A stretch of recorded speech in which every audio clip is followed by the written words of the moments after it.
শুভ সকাল বন্ধুরা। আজ হলো রবিবার আর এখন ঘড়িতে বাজে ওই 8:30টার মতো। বাপি সকালে বাজার থেকে মাংস কিনে এনেছিল, তো মাংসটা আমি ভালো করে ধুয়ে ম্যারিনেট করে রেখে দিলাম। আর তারপরে দিকে দিদি আর আমি রান্না করতে করতে ভাবছিলাম যে আজ একটু বিরিয়ানি খাবো।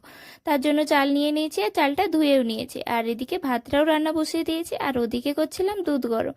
আর ভাতটা রান্না হয়ে যাওয়ার পর মা এদিকে ফ্যানটাও গড়িয়ে দিল, আর দিদি ওদিকে বিরিয়ানি রান্নার জন্য চিকেনটা রান্না করে নিচ্ছিল। আর তারপর চিকেনটা রান্না হয়ে যাওয়ার পর ভাতের লেয়ারটাও দেওয়া শুরু হয়ে গেছে। সবশেষে বিরিয়ানি মশলা, কেওড়া জল আর ঘি দিয়ে বিরিয়ানির হাঁড়িটা বন্ধ করে দিল। আর দুপুরে আজ রান্না হয়েছিল শাক ভাজা, চিকেন আর আমের চাটনি। তো এই দিয়ে দুপুরে ভাত খেলাম। আর তারপর সন্ধ্যায়, আগের দিন মা মন্দির গেছিল, শাড়িগুলো ভাঁজ করে রাখা হয়নি, ওগুলোই আমি ভাঁজ করে নিচ্ছিলাম। সঙ্গে ছিল দিদির মেয়ে জামাও, সবটাই আমি ভাঁজ করে রেখে দিলাম। আর তারপর আজ রাতে খাওয়া হবে বাড়িতে বানানো বিরিয়ানি, টেস্টি ইয়াম্মি বিরিয়ানি। আমার তো বিরিয়ানি